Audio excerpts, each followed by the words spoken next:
திருமேனி பவள நிறம் அவன் செவ்விதழே மஞ்சள் முகம் அவன் தேவி முகம் மஞ்சள் முகம் அவன் தேவி முகம் வெள்ளை நிறம் அவன் திருவேழம் மலர்களிலே பல நிறம் கண்டேன் திருமாலவன் மடிவம் அதில் கண்டேன். கம்சசாணூரமர்தனம் தேவகீ பரமானந்தம் விஷ்ணும் வந்தேம் ஜகத்குரு. முதலாவது அத்தியாயம்.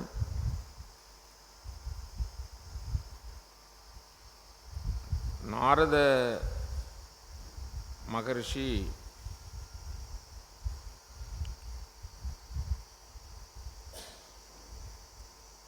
வியாச பகவானுக்கு அறிவுறுத்துதல் முதலான நிலைகள் வருகின்றன.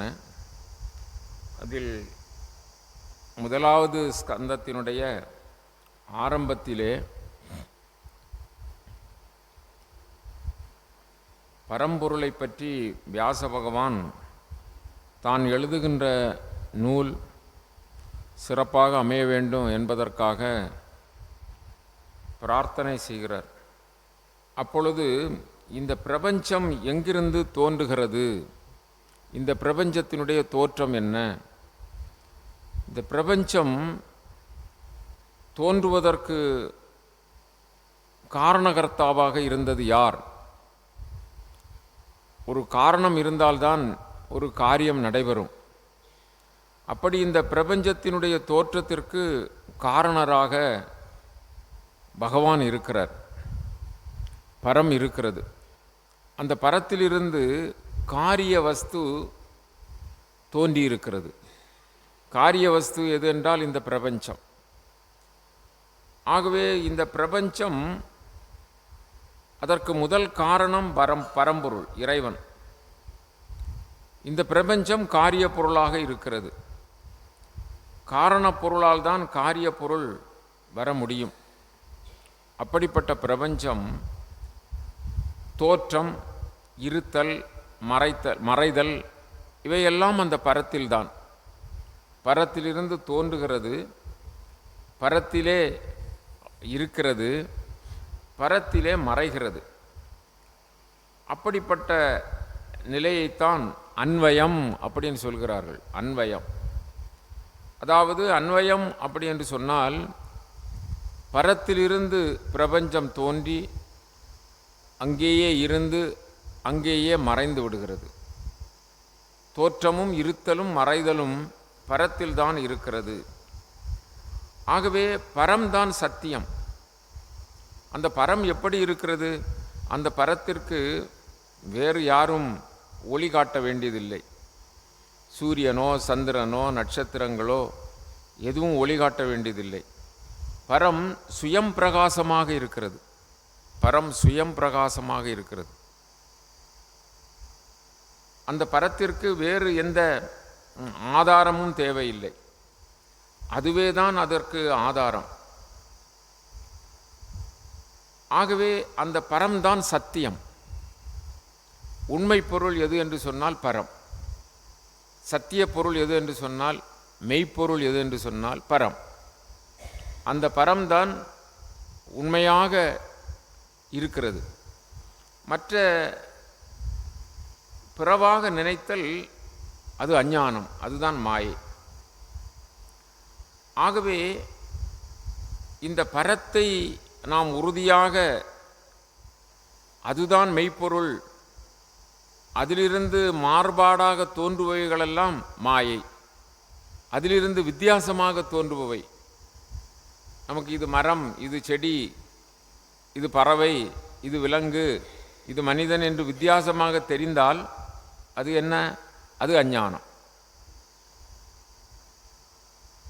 அது மாயை.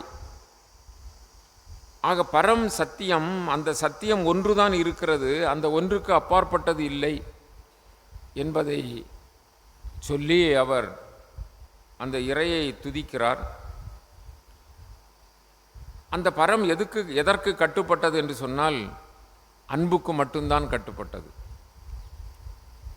அந்த பரத்தை வேறு எதனாலும் கட்டுப்படுத்த முடியாது. ஆகவே அந்த சத்தியத்தை அன்பால் மட்டுமே கட்டுப்படுத்த முடியும். பகவான் அன்புக்கு கட்டுப்பட்டவர். ஆக இந்த அன்பால் கட்டுப்படுகின்ற, அந்த அன்பை போதிக்கின்ற அந்த தர்மம்தான் பாகவத தர்மம். பாகவத தர்மம் எது என்று சொன்னால், உலகில் இருக்கின்ற அத்தனையோடும், ஜீவராசிகளோடும், சர அசரங்களோடும் நம்முடைய அன்பு வியாபிக்கிறதல்லவா, அந்த அன்பு பிணைப்பு இருக்கிறதல்லவா, அந்த அன்பு பிணைப்பை மேம்படுத்தி கொள்வதுதான் பாகவத தர்மம். அதைத்தான் ஸ்ரீமத் பாகவத மகாபுராணம் தெளிவாக விளக்குகிறது. ஸ்ரீமகா பாகவதம் என்று சொன்னால், நேற்றைய தினம் மகாத்மியத்திலே பார்த்தோம், இங்கும் அது போதிக்கப்படுகிறது. வேதங்கள் ரிக்கேஜூர் சாமம் அதர்வணம் என்று சொல்லுகின்ற அந்த 4 வேதங்களும் கற்பகத்தரு. தரு என்று சொன்னால் மரம், கற்பக மரம். அந்த கற்பகத்தரு கொடுத்த பழம்தான், தீஞ்சுவை பழம்தான் ஸ்ரீமகா பாகவதம். ஆகவே அந்த பாகவதத்தை எங்களுக்கு நீங்கள் சொல்ல வேண்டும். அப்படி என்று சொல்லி அந்த சவுனகாதி முனிவர்கள் சூத முனிவரிடம் கேட்கிறார். அதாவது இந்த பிரபஞ்சத்தினுடைய மாய தோற்றத்தை நாம் அறிந்து கொண்டால், அல்லது மாயை தோற்றம் எது என்று தெரிந்து கொண்டால், நாம் அந்த மாயையினுடைய மயக்கத்திலிருந்து விடுபட்டு சத்தியத்திலே நிற்க முடியும், மெய்ப்பொருளிலே நிற்க முடியும். சத்தியம் என்பது மெய்ப்பொருள், உண்மை பொருள், அதிலே நிற்க முடியும்.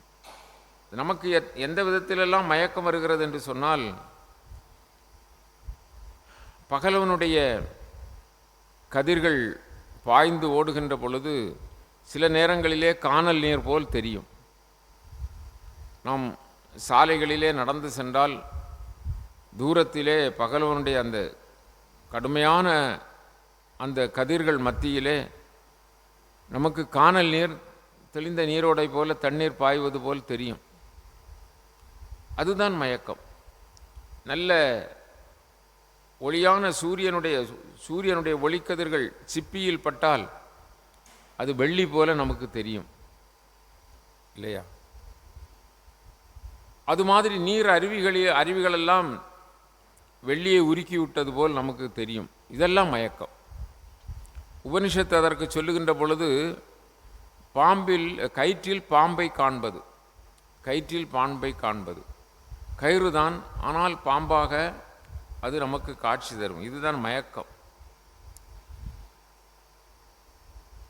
இந்த மயக்கத்திலிருந்து விடுபட வேண்டுமென்றால் சத்திய பொருள் நாம் உணர்ந்திருக்க வேண்டும், சத்திய பொருள் நமக்கு தெரிந்திருக்க வேண்டும். ஆகவே அந்த சத்தியத்தை உணரச் செய்கின்ற பாகவத கதைகளை எங்களுக்கு சொல்லுங்கள். வசுதேவருக்கும் தேவகி அம்மாவுக்கும் பிறந்த அந்த கிருஷ்ண பரமாத்மாவினுடைய தெய்வீக குணங்களையும் திருவிளையாடல்களையும் அவருடைய மகத்தான லீலைகளையும் எங்களுக்கு சொல்லுங்கள். அவர் எப்படி எங்கு பிறந்தார், எங்கு வளர்ந்தார், இவற்றையெல்லாம் சொல்லுங்கள். நாங்கள் அதை செவியார கேட்க வேண்டும். அப்படி அந்த சூத பௌராணிகரிடம் நைமிசாரண்யத்தில் சவுனக ரிஷி முதலியோர் கேட்கிறார்கள்.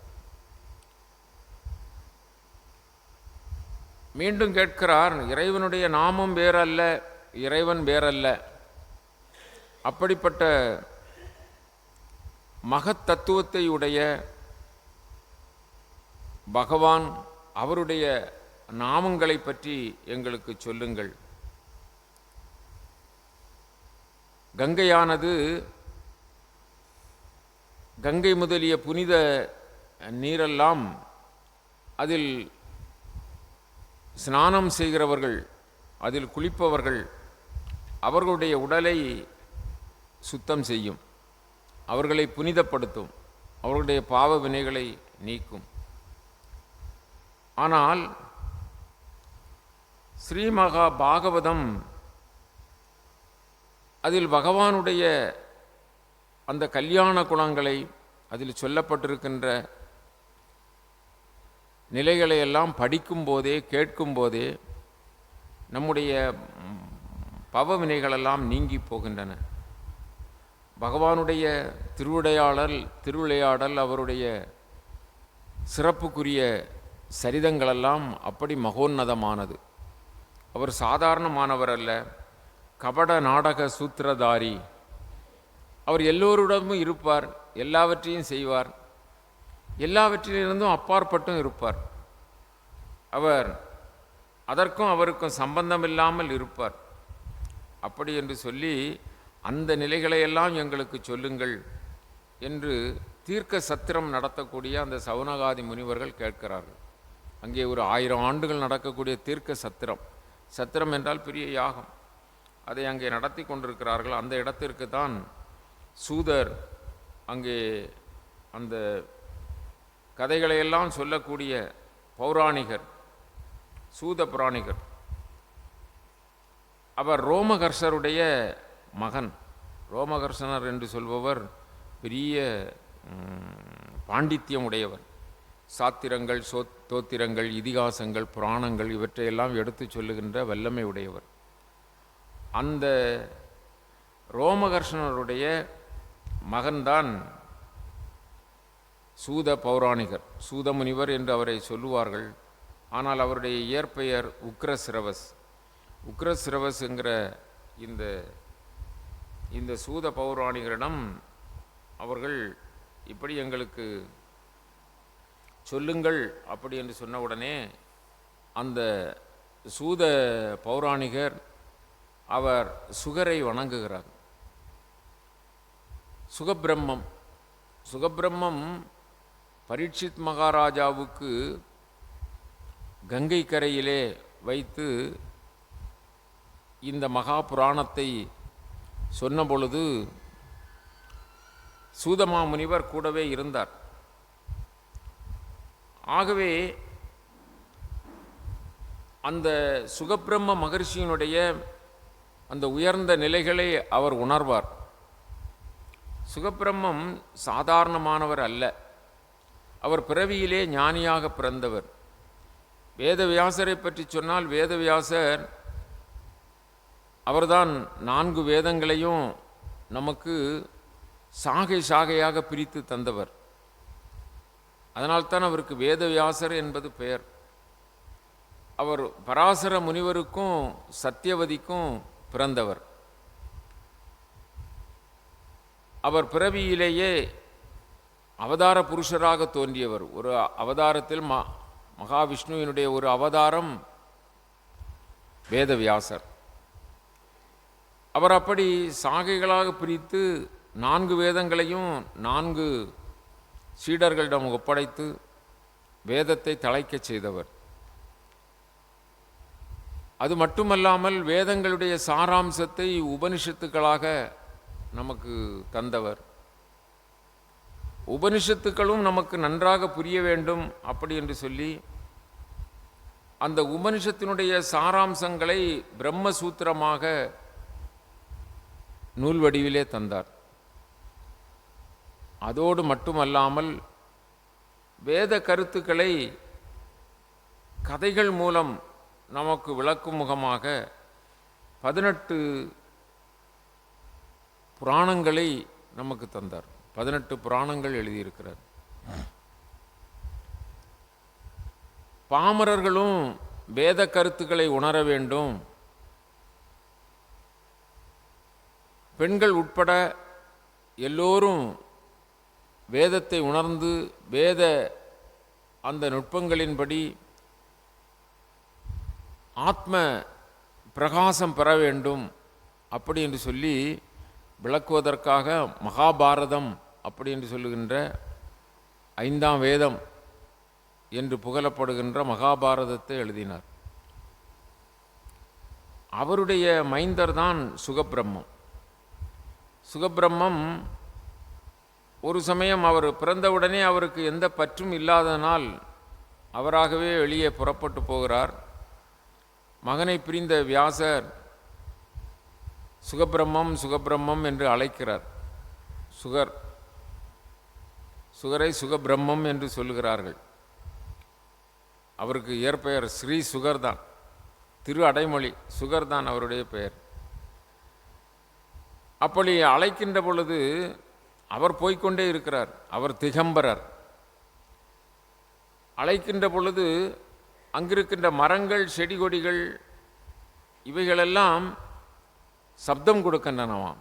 என்ன அப்படி என்று சொல்லி தந்தையினுடைய அழைப்புக்கு அந்த மரம் செடி கொடிகள் கூட, மரங்கள் எல்லாம் பதில் சொல்லுகின்றன, என்ன என்று சொல்லுகின்றன.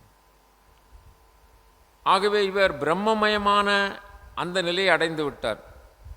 பிரம்ம நிலையில்தான் எங்கும் எல்லாவற்றிலும் இருக்க முடியும். அதுதான் பிரம்மம்.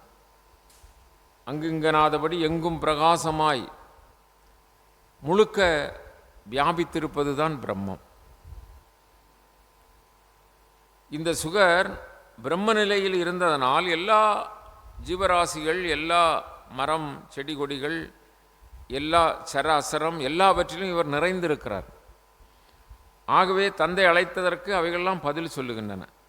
அதுதான் பிரம்மமயம். அப்படி மயமாக ஆனதனால் இவருக்கு சுகபிரம்மம் என்று பெயர். அது மட்டுமல்ல, அவருடைய நிலையில் விருப்பு வெறுப்பு,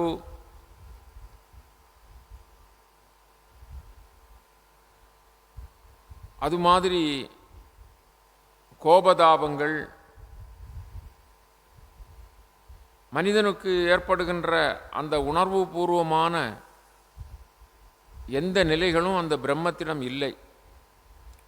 ஒரு சமயம் வியாசர் ஒரு நதிக்கரை வழியாக போகின்ற பொழுது நீரிலே குளித்து கொண்டிருந்த அப்சரஸ் பெண்கள் வெட்கப்பட்டு ஆடைகளை கட்டி கொண்டார்களாம்.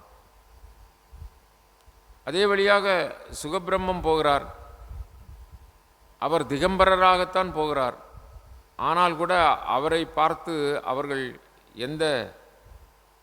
எந்த வித்தியாசமும் உணர்வும் ஏற்படாமல் சும்மா இருந்தார்களாம். அப்பொழுது வியாசரே அவரிடம் கேட்கிறார். அப்பொழுது அவர்கள் சொல்லுகிறார்கள், நீங்கள் மனிதர்கள், ஆடவர்கள், பெண்கள் என்ற வித்தியாசத்தை எல்லாம் தெரிகிறீர்கள், சுகபிரம்மத்திற்கு அப்படிப்பட்ட எந்த வித்தியாசமும் தெரிவதில்லை. அப்படி என்று விடை கொடுத்திருக்கிறார்கள். இதை ஏன் இங்கு விளக்கப்பட்டிருக்கிறது என்று சொன்னால், பிரம்மத்தோடு இருக்கின்ற அவர்கள் பிரம்மமயமாக இருக்கின்ற காரணத்தினால் எந்த பேதமும் இல்லை. அப்படிப்பட்ட சிறப்புக்குரிய அந்த சுகபிரம்மத்தை சூதமா முனிவர் வணங்கி, பகவத் தியானம் எப்படிப்பட்டது என்று சொன்னால், நம்முடைய ஜீவ நாடிகளிலே இருக்கின்ற கர்ம முடிச்சுகளை அறுக்கக்கூடியது. நாமெல்லாம் பிறந்திருக்கிறோம் என்று சொன்னால் வினையின் காரணமாகத்தான் பிறந்திருக்கிறோம். வினை ஒழிந்தால் பிறவி இல்லை. வினை இல்லை என்று சொன்னால் தேகம் இல்லை, உடல் இல்லை. பிறவி என்றால் உடல் வரும், ஏதாவது ஒரு உடல் வரும். மிருக உடலோ மனித உடலோ தாவர உடலோ நமக்கு வரும். அது வினையின் காரணமாகத்தான் அந்த உடல் வருகிறதாம். வினை நமக்கு இல்லாமல் போய்விட்டது என்று சொன்னால் நமக்கு உடல் இல்லை. உடல் இல்லை என்று சொன்னால், உடல் இல்லை என்றால் பிறவி இல்லை, அவ்வளவுதான். பிறந்தால் உடல் வந்துவிடும். அது பாம்பாகவோ பல்லியாகவோ மரமாகவோ ஏதாவது ஒரு உடல் வந்துவிடும், வினைக்கு ஏற்றவாறு. ஆகவே வினைதான் ஒரு நம்முடைய பிறவிக்கு வித்தாக இருக்கிறது. வினை ஒழிந்தால் பிறவி இல்லை. வினை நம்முடைய செயல்கள் மூலம் வருகிறது. இது நன்றாக தெரிந்து கொள்ள வேண்டும். நாம் செய்கின்ற செயல்கள் தான் வினையாக மாறுகிறது. அந்த வினை கட்டுகளை அறுக்க வேண்டும். அப்படி என்று சொன்னால் நாம் பகவானை சார்ந்து இருக்க வேண்டும். பகவத் தியானம்தான் வினை கட்டுகளை, வினை முடிச்சுகளை அறுத்து எறியக்கூடியது. புண்ணிய நதிகளிலே நீராடுகிறோம்.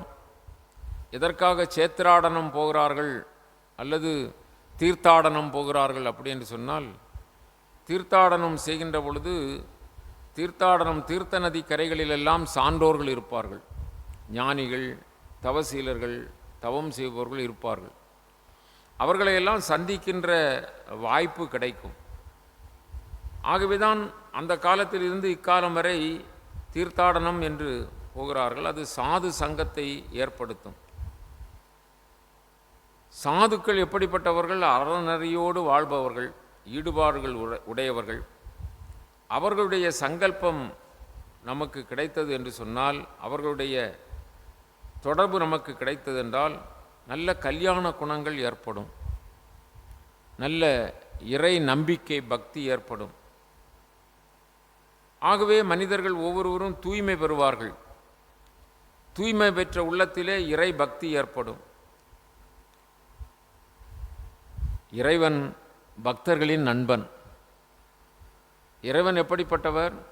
அவர் பக்தர்கள், அதனால்தான் சொன்னோம் அன்புக்கு கட்டுப்பட்டவர். அப்படி என்றால் பக்தர்களுக்கு நண்பனாக இருப்பவர். அவர் இப்படி சத்சங்கத்தினால் கிடைத்த உள்ள தூய்மையினால் அவர் ஒவ்வொருவருடைய உள்ளத்திலும் வந்து நிதர்சனமாக அமர்ந்து கொள்கிறார். இறைவன் நம்முடைய உள்ளத்திலே வந்து அமர வேண்டும் என்று சொன்னால் ஆத்மஸ்வரூபமாக இருக்கிறார். ஆனால் நாம் அவரை பார்ப்பதில்லை, அவரை நாம் நம்முடைய உணர்வினால் பெற்றுக்கொள்வதில்லை. ஆனால் இப்படி உள்ள தூய்மை அடைந்தது என்று சொன்னால், சத்சங்கத்தினால் உள்ள தூய்மை ஏற்பட்டதென்றால் பகவான் வந்து நம்முடைய உள்ளத்திலே பூரணமாக அமர்ந்து விடுவார். அப்படி பகவான் பூரணமாக அமர்ந்து விட்டார் என்று சொன்னால் நம்மில் இருக்கின்ற அழுக்குகளெல்லாம் மாறிப்போகும்.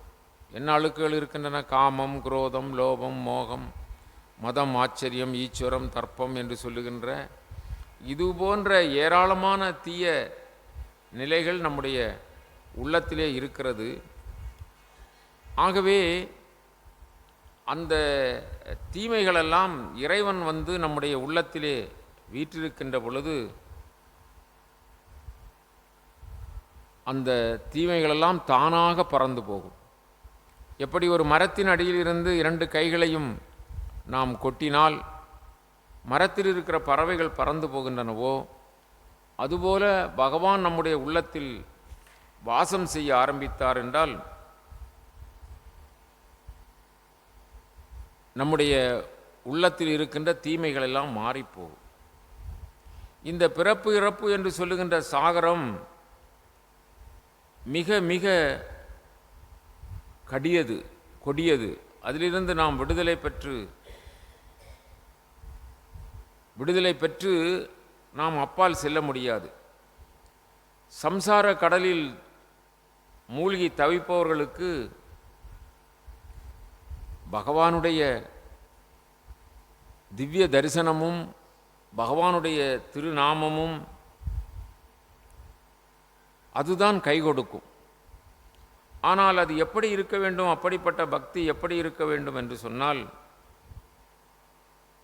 தன்னிச்சை இல்லாமல் அந்த பக்தி இருக்க வேண்டும். தன்னிச்சை என்றால் ஒரு சுயநலம் கருதாமல், தனக்கென எதுவும் வேண்டாமல், அந்த பக்தியை நிஷ்காமிய பக்தி என்று சொல்வார்கள். நிஷ்காமிய பக்தி. அப்படி இறைநாமத்தை உச்சரித்து இறைவனோடு சார்ந்திருந்தால் அக்கணமே அவன் பிறவி பெருங்கடலிலிருந்து விடுபடுகிறான். ஏனென்று சொன்னால் பகவானுடைய அனுக்கிரகத்தினால் வினைகள் அற்றுப்போகின்றன.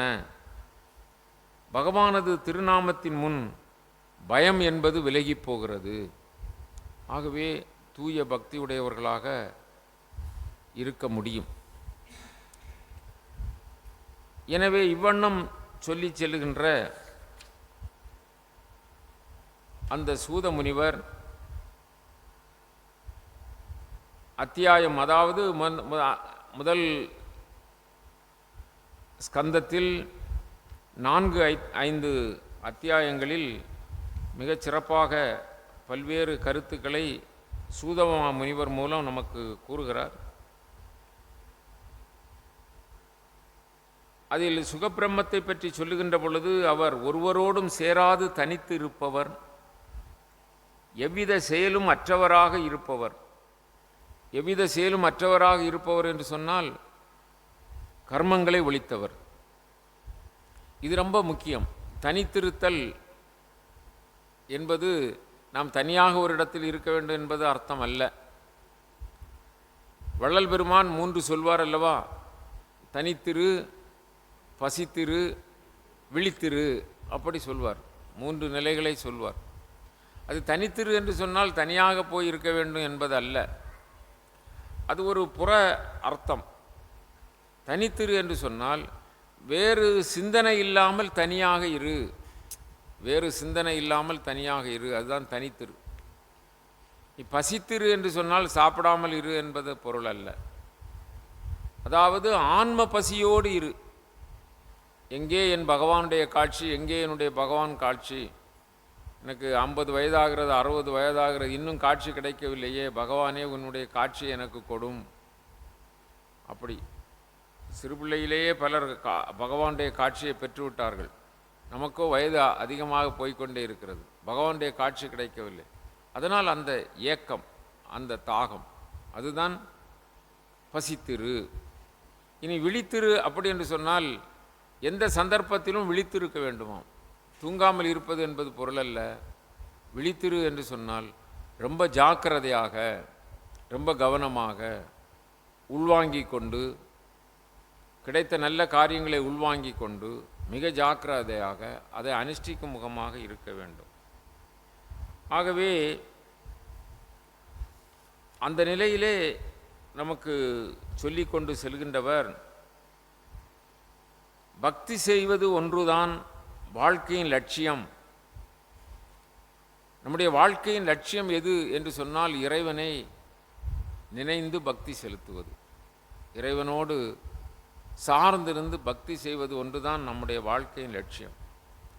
அதாவது உண்பது, உறங்குவது, புலனின்பங்களை நுகர்வது, இது எல்லாம் வாழ்க்கையின் லட்சியம் இல்லை.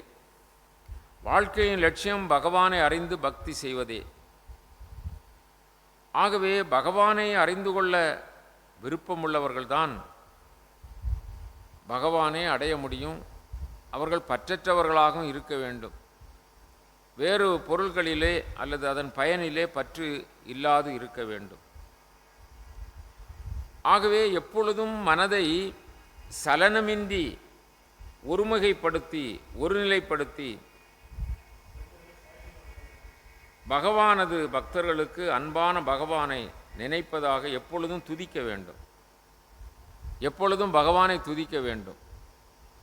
அவர்களுடைய பகவானது சரிதங்களை கேட்க வேண்டும். அவருடைய திவ்ய அந்த திருவுருவை, விக்கிரகத்தை என்ன செய்ய வேண்டும்? தியானம் செய்ய வேண்டும். அவருடைய திருவடிகளிலே பூசனை செய்ய வேண்டும். அப்பொழுது நம்மை சார்ந்திருக்கின்ற ரஜோகுணம், தமோகுணம், இவற்றினால் ஏற்படுகின்ற காம இச்சை, பேராசை முதலியவைகளிலிருந்து மனம் என்ன செய்யும்? விடுபடும். ரொம்ப முக்கியம். ஆகவே நாம் எப்பொழுதும் சத்துவமூர்த்தியாக இருக்கின்ற இறைவனிடம் நம்முடைய மனதை ஒருமுகப்படுத்த வேண்டும். அப்பொழுதுதான் நமக்கு ஆனந்தம் கிடைக்கும். இப்படி பகவானிடம் செய்கின்ற பக்தி யோகத்தால் மனம் சதா சர்வகாலமும் தெளிவடைந்ததாக இருக்கும். அப்பொழுது தானாகவே உலகியல் ஆசைகள் நம்மை விட்டு நீங்கி போகும். பகவான் நமக்கு சொரூப ஞானத்தை தருவார். சொரூப ஞானம் அப்படி என்று சொன்னால், அதாவது சதா எங்கும் இறைவனை காணுகின்ற அந்த ஞானம். எங்கும் எதுவாக இருக்கிறார் பகவான்? எல்லாமாக இருக்கிறார் அல்லவா? அவருடைய சொரூபந்தான் இதெல்லாம். நீங்களும் நானும் எல்லோரும் பகவானுடைய சொரூபம். நமக்கு அந்த ஞானம் கிடைக்கவில்லை. அந்த சொரூப ஞானம் கிடைத்தால், பப்பா ராம்தாஸ் அவர்கள் திருவண்ணாமலை குகையிலே 20 நாள், மாமரத்து குகை என்று இருக்கிறது, அங்கு போனால் பார்க்கலாம். அந்த குகையில் 20 நாட்கள் அப்படியே தவத்தில் இருந்தார். அதன் பிறகு அவருக்கு இந்த சொரூப ஞானம் கிடைத்தது. காண்பவர்களெல்லாம் கட்டிப்பிடித்தார், முத்தமிட்டார், ஆடு மாடுகளை கட்டிப்பிடித்தார். எல்லாம் ராமனாக தெரிந்தது. இதுதான் அந்த சொரூப ஞானம். ஆகவே அந்த சொரூப ஞானம் கிடைக்கப்பெற்று இறைவனை எங்கும் காணுகின்ற பேர் பெற வேண்டும். பகவான் எப்படி இருக்கிறார் என்பதை விளக்கும் முகமாக, அவர் ஏன் இத்தனை ரூபங்களாக இருக்கிறார் அப்படி என்று சொன்னால், நெருப்பு ஒன்றுதான். ஆனால் அந்த நெருப்பு எந்தவித கட்டையில் பற்றி எரிகிறதோ அந்த கட்டையினுடைய சொரூபத்தை அது அடையும். அதுபோல பகவான் நமக்கு எல்லா இடங்களிலும் பல்வேறு காட்சிகளிலே காட்சி கொடுக்கிறார். 4வது அத்தியாயத்திலே, முதல் ஸ்கந்தம் 4வது அத்தியாயத்தில் இது மிக முக்கியமானது. அதாவது நாரதர் வியாசருடைய ஆசிரமம் செல்லுகிறார். எப்படி என்று கேட்டால், நாம் முன்பு சொன்னது போல வியாசர் எல்லா நூல்களையும் யாத்தும் எல்லாவித நிலைகளிலும் நமக்கு, அதாவது இந்த உலகுக்கு வேண்டிய அறிவுரைகளை சொல்லியும் அவருடைய மனம் என்ன செய்யவில்லை? நிம்மதி அடையவில்லை. அதனால் அவர் சலனமுற்ற நெஞ்சத்தோடு உள்ளத்தோடு இருக்கிறார். அவருக்கு ஒரு திருப்தி ஏற்படவில்லை. அந்த நேரத்தில் தான் நாரதர் அங்கு செல்கின்றார். நாரதர் சென்று, வியாச பகவானே, நீங்கள் பராசருடைய மைந்தர், 4 வேதங்களை சாகைப்படுத்தினீர்கள், உபனிஷத்துக்களை வரிசைப்படுத்தினீர்கள், பிரம்மசூத்திரம் எழுதினீர்கள், 18 புராணங்களை எழுதினீர்கள், மகாபாரதத்தை எழுதினீர்கள். இப்படியெல்லாம் செய்த பெருமகனாக இருக்கிறீர்கள். நீங்கள் பகவானுடைய அவதாரத்தில் ஒருவராக இருக்கிறீர்கள். ஏன் இப்படி நீங்கள் மனச்சஞ்சலப்பட வேண்டும் என்று கேட்கிறார். அந்த நேரத்தில் வியாசர், நீங்கள் நாரத மகிழ்ச்சியை நான் காணப்பெற்றது பெரிய மகிழ்ச்சி. நீங்கள் திரிகாலமும் அறிந்தவர்கள், பிரபஞ்சம் முழுவதும் நீங்கள் உலா வருவீர்கள். நீங்கள், உங்களுக்கு தெரியாதது ஒன்றுமில்லை. எனக்கு இப்படி பல நூல்களை யாத்தும் அறவழியிலே வாழ்ந்தும் எனக்கு மனம் வியாகுலம் அடைகிறது, என்ன செய்ய வேண்டும் என்று கேட்டபொழுது நாரத மகரிஷி சொல்லுகிறார். நாரத மகரிஷி என்ன சொல்லுகிறார் என்றால், நீங்கள் 4 புருஷார்த்தங்களை கொண்டு நூல்கள் பல இயற்றி இருக்கிறீர்கள். புருஷார்த்தங்கள் 4 எது என்று சொன்னால், அறம், பொருள், இன்பம், வீடு.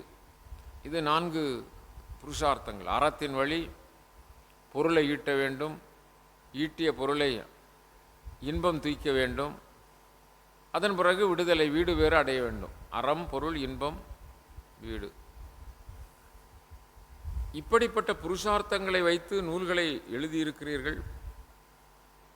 அறத்தின் வழி செய்திருக்கிறீர்கள், பிரச்சனை இல்லை. ஆனால் இந்த நிலையிலே ஒரு மனிதன் வாழ்ந்தால் கடவுளை அடைய முடியுமா?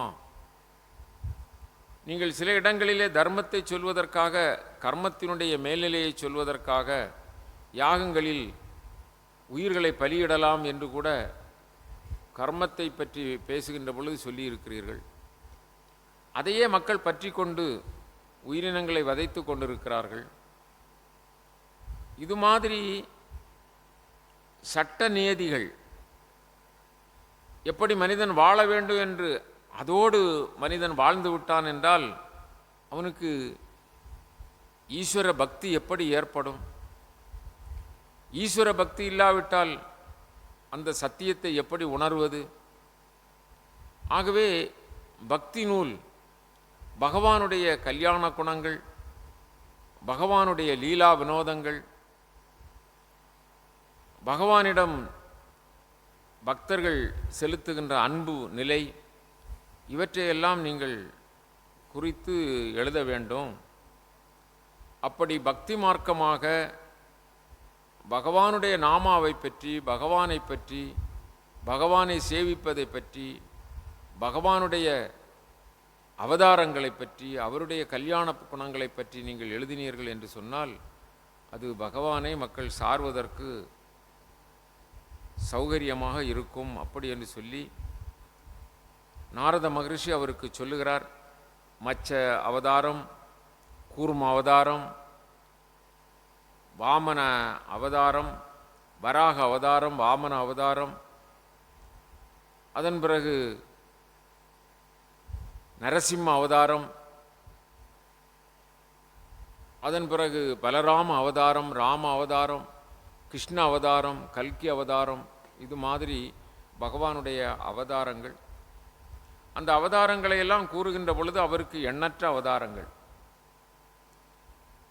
அவருடைய அவதாரங்களை அறுதியிட்டு சொல்லவே முடியாது. ஏனென்றால் இந்த பிரபஞ்சம் முழுவதும் அவருடைய லீலை அவதாரமாகவே அமைந்திருக்கிறது என்பதை சுட்டிக்காட்டி பேசிக்கொண்டு என்னை பற்றி உங்களுக்கு சொல்லுகிறேன் என்று நாரத மகரிஷி அவருடைய பிறப்பை பற்றி சொல்லுகிறார். அவர் முன் கல்பகாலத்திலே எப்படி இருந்தார்? ஒரு வீட்டு வேலை செய்கின்ற வேலைக்கார பெண்ணினுடைய மகனாக பிறந்து அப்படி வளர்ந்தவர். தாய் மிக பாவப்பட்ட நிலையிலே அந்தணர்களுடைய வீட்டிலே சென்று பாத்திரம் கழுவி அப்படி கிடைக்கின்ற உணவை இந்த குழந்தைக்கும் கொடுத்து வளர்த்தார். நான் அந்த காலத்தில் மிக சிறிய 3 வயது 4 வயது பருவத்திலே சாதுக்கள் சந்நியாசிகள் அவர்களோடு இருந்து அவர்களுக்கு தொண்டு செய்து, அவர்களுக்கு வேண்டிய சேவை செய்து, அவர்களுக்கு உணவு பரிமாறி, இது மாதிரி அவர்களோடு இருந்து அவர்கள் சொல்லுகின்ற கதைகளையெல்லாம் கேட்டு சத்தியத்தை கொஞ்சம் கொஞ்சமாக உணர்ந்தேன். அவர்கள் பல்வேறு நிலைகளிலே என்னை பக்குவப்படுத்தினார்கள். அவர்கள் உண்டு மீதமிருந்த உணவை நான் ஒரு நேரம் மட்டும் சாப்பிட்டு வாழ்ந்தேன். என் அம்மாவுக்கு என்னை பெரிய பாதுகாப்பாக வளர்ப்பதிலே அவர்களுக்கு இயலாது. ஏனென்றால் அவர்களே அடிமையாக இருந்தார்கள். இப்படியாக அந்த சாதுக்களுடைய சங்கம் எனக்கு கிடைத்ததனால், சாதுக்களுடைய அந்த அவர்களுடைய நல்வார்த்தைகள் கிடைத்ததனால், பரம்பருடைய அந்த கல்யாண குணம், பாகவத தர்மம், இவற்றையெல்லாம் அவர்கள் சொல்லி கொடுத்ததனால் என்னுடைய மனம் கொஞ்சம் சீரடைந்தது, நிச்சயப்பட்டது. ஒரு நாள் என் தாய் பசுவின் மடியிலே பால் கறக்க சென்ற பொழுது பாம்பு தீண்டி இறந்து போனாள். அதன் பிறகு நான் அனாதை ஆனேன், யாரும் கதியில்லை. ஆகவே 5 வயது பருவத்திலே நான் வடக்கு திசை நோக்கி நடந்தேன். காடு, மலை, வனம், வனாந்தரம், மேடு, பள்ளங்கள், பள்ளத்தாக்குகள், சோலைகள், இப்படி பல்வேறு இடத்தை நடந்து களைத்து போய் ஒரு சுனையிலே நீரருந்தி குளித்து நீரருந்தி அப்படியே என்னுடைய தாக விடாய் தீர்த்து நான் அமர்ந்து பகவானை நினைத்தேன். அவர்கள் சொல்லியிருந்த அந்த சாதுக்களுடைய வாசகத்தில் எனக்கு கிடைத்த அந்த அற்புதமான அந்த உயர்நிலையை எண்ணி பகவானை நான் வேண்டி இருந்தேன். அப்பொழுது என்னுடைய தியானத்திலே பகவான் தோன்றினார், எனக்கு அருள்பாலித்தார். நான் என்ன செய்கிறேன், எங்கிருக்கிறேன் என்பதை எல்லாம் மறந்துவிட்டேன். சிறிது நேரத்தில் அவர் காட்சியும் மறைந்து போய்விட்டது. அதன் பிறகு நான் விழித்து எழுந்தேன். அதன் பிறகு ஒரே தாகமாக இருந்தது. பகவானை மீண்டும் காண வேண்டும் காண வேண்டும் என்று பல நாள் முயற்சித்தேன். ஆனால் மீண்டும் பகவானுடைய காட்சி எனக்கு கிடைக்கவில்லை. அந்த சந்தர்ப்பத்தில் அசரீரி ஒன்று கேட்டது, அப்பா, நீ இந்த ஜென்மத்திலே உனக்கு என் காட்சி இனி கிடைக்காது. நீ பக்குவமாக இந்த ஜென்மத்தை வாழ்ந்து கடத்திவிடு. அடுத்த ஜென்மத்திலே நீ சிறப்புக்கு உரியவனாக ஆவாய். நீ பார்சதர்களாக ஆக வேண்டும் என்று நினைக்கிறாய். அப்படிப்பட்ட வரத்தை உனக்கு தருகிறேன் என்று சொன்னார். அதன் பிறகு அந்த அசரீரியை கேட்ட பிறகு இவர் எல்லா இடங்களிலும் சுற்றி திரிந்து எப்படியேனும் இந்த ஜென்மம் கழித்துவிட வேண்டும் என்று வானில் தோன்றி மறைகின்ற மின்னல் கொடியைப் போல ஒரு நாள் திடீரென்று அவருடைய உடலை உகுத்து அவர் வெளிக்கிளம்பினார். அந்த கல்பம் முடிந்தது, பிரளயம் வந்தது. அதன் பிறகு பிரம்மதேவர் ஒருவரே அங்கு அவரில் எல்லாம் ஒடுங்கியது. அந்த நேரத்தில் அவர் மூச்சு காற்றில் நானும் ஒடுங்கிவிட்டேன். பிறகு அடுத்த கல்பத்திலே அவருடைய பிறவியில் மூச்சுக்காற்று ஏற்பட்ட பொழுது மரிசி முதலியவர்கள் தோன்றினார்கள். அவர்களோடு நானும் தோன்றினேன். எனக்கு பூரண ஞானம் கிடைத்து இது மாதிரி பழைய பூர்வ ஜென்ம ஞாபகமும் எனக்கு இருந்து நான் இப்பொழுது இறைவனுடைய திருநாமத்தையே காணம் செய்து கொண்டு எல்லா இடங்களிலும் சுற்றி திரிகின்றேன். அப்படி என்று சொல்லி தன்னுடைய வாழ்க்கையை சொல்லி, சத்சங்கம் என்றால் என்ன, இறைவனுடைய திருநாமம் என்றால் என்ன, இறைவனுடைய திருநாமத்தை சார்ந்திருத்தல் என்றால் என்ன, கல்யாண குணங்களை கேட்பதால் வினைகள் எப்படி பாறிப்போகின்றன என்பதையெல்லாம் தன்னுடைய வாழ்க்கை சரிதத்திலிருந்தே அவர்களுக்கு அந்த வியாச பகவானுக்கு அவர் சொல்லி, ஆகவே நீங்கள் பிரம்மாவின் மகனாக நீங்கள் அவதரித்திருக்கின்ற காரணத்தினால் எல்லாவற்றையும் அறிந்திருக்கிறீர்கள். எனக்கு இந்த சந்தர்ப்பத்திலே சொல்லி என்னுடைய மன கிளேசத்தை மாற்றினீர்கள். அப்படி என்று சொல்லி அந்த இடத்திலே அவர் இது மாதிரி நாரதர் சொல்லியபடியே பக்தி நூல் ஏற்றுவதற்கு தயாரானார். நாரதர் மீண்டும் அந்த அவருடைய இசைக்கருவி வீணையை எடுத்துக்கொண்டு நாராயணா என்று சென்று விட்டார். அடுத்தாற்போல் வருகின்ற அத்தியாயத்திலே இங்கே அஸ்வத்தாமனுடைய நிலைகளை கடைசியாக படித்தார்கள். அஸ்வத்தாமன் துரோணருடைய மைந்தன். அஸ்வத்தாமன் அவன் 18வது நாள் யுத்தத்தில் தான் அவன் வருகிறான். அதுவரை அவனுக்கு வாய்ப்பு துரியோதனன் கொடுக்கவில்லை. எல்லோரும் துரியோதனன் பக்கம் எல்லோரும் இறந்து விட்டார்கள். இந்த துரியோதனனும் கடைசியிலே பீமனால் தொடையில் கதையினால் அடிக்கப்பட்டு அவன் குற்றுயிரும் குலையூருமாக பூமியிலே எப்படி ஒரு கருநாகத்தினுடைய முதுகுத்தண்டு உடைந்து விட்டதென்றால், அடித்து உடைத்து விட்டால் அந்த கருநாகமானது கோபத்தோடு எப்படி சீறி சீறி பாய்ந்து சுற்றும் சுற்றும் பார்க்குமோ அதுபோல இந்த துரியோதனன் இருந்தான். அந்த இடத்திற்கு இந்த அஸ்வத்தாமன் வந்தான். அவன் பெரிய சூளுரைத்தான்.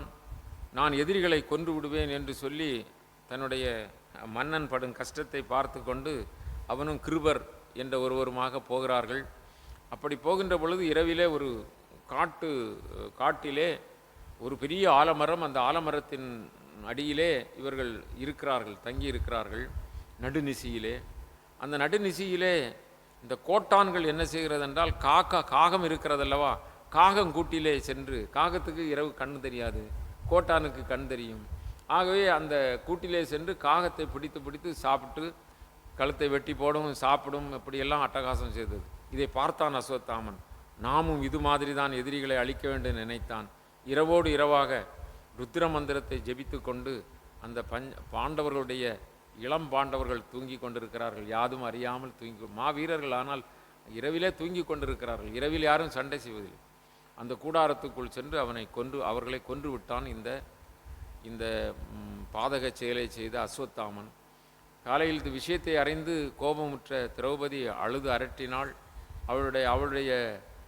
அவளை திருப்திப்படுத்துவதற்காக நான் அஸ்வத்தாமனை கொண்டு தலையை கொண்டு சேர்க்கிறேன் என்று சொல்லி வீராவேசமாக சென்றான். இந்த அர்ஜுனன் வருவதை பார்த்து அஸ்வத்தாமன் ஓடினான். ஒழிக்க முடியவில்லை. கடைசியில் என்ன செய்வதென்று தெரியாமல் பிரம்மாஸ்திரத்தை விட்டுவிட்டான். பிரம்மாஸ்திரத்தை அவன் விடத்தான் தெரியும், அதை மீண்டும் எடுத்துக்கொள்ள தெரியாது. துரோணர் அவனுக்கு சொல்லிக் கொடுக்கவில்லை, துரோணனுடைய மகனாக இருந்தாலும். ஆனால் அர்ஜுனனுக்கு சொல்லிக் கொடுத்திருந்தார்.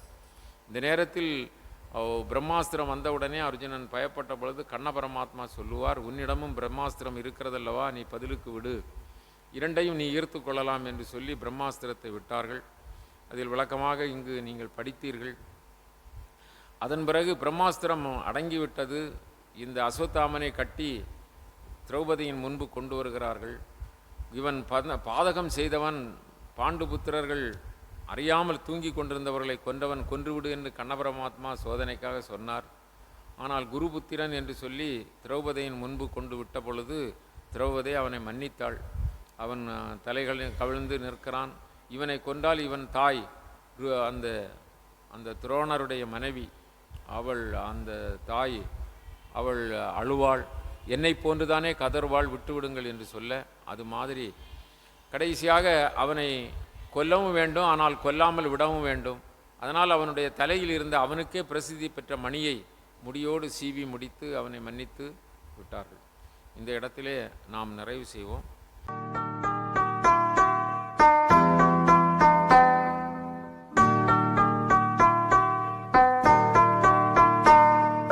योगी राम सूरत कुमार जय गुरु